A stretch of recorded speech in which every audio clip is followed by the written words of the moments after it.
Guess what, folks? Brace yourselves if you're not living under the rock. You probably already know about the Rabbit R1, the pocket-sized wonder camera that does cha-cha and a button that goes clickbaity. And hold your breath, it's only $199. The company claims it's not just a chatbot, it's practically the superhero of AI, ready to do everything you dreamt of. Well, today I will be diving into the specs and features of this magical device to decide if it's worth your precious $199 or if you can just buy a smartphone at the fraction of the price. So let's be nerdy for a moment. The R1 runs on RabbitOS, which stands for the Large Action Model. And here's a twist. This lamp runs off in the cloud, not on the device itself. So your little rabbit is very dependent on internet connectivity. Does anybody has any privacy concerns?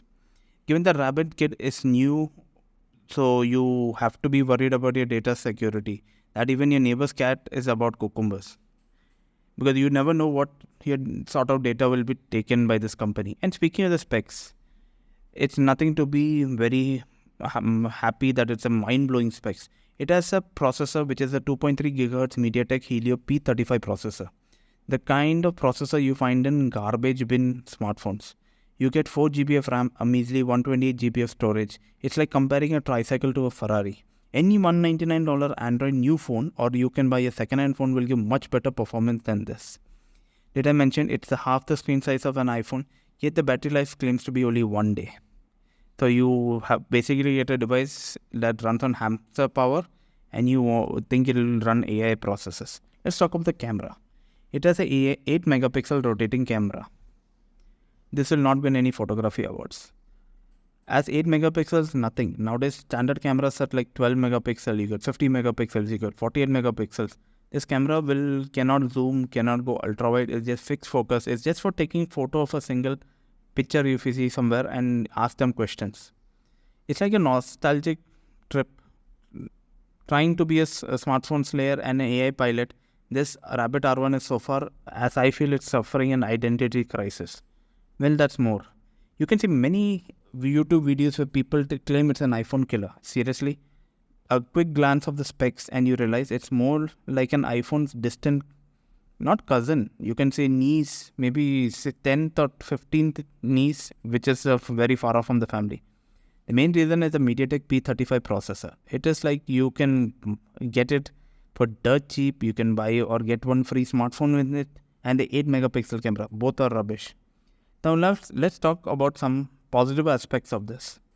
Rapid is giving you Perplexity AI Pro for free for the first 100k users for a year. Wow, brilliant. As you know, Perplexity AI is rated very highly for research-based AI. But honestly, you don't need Perplexity AI and the device might be end up as useful as a screen door on a submarine. Smartphone apps are catching up. Bill Gates has already told AI agents are for the future.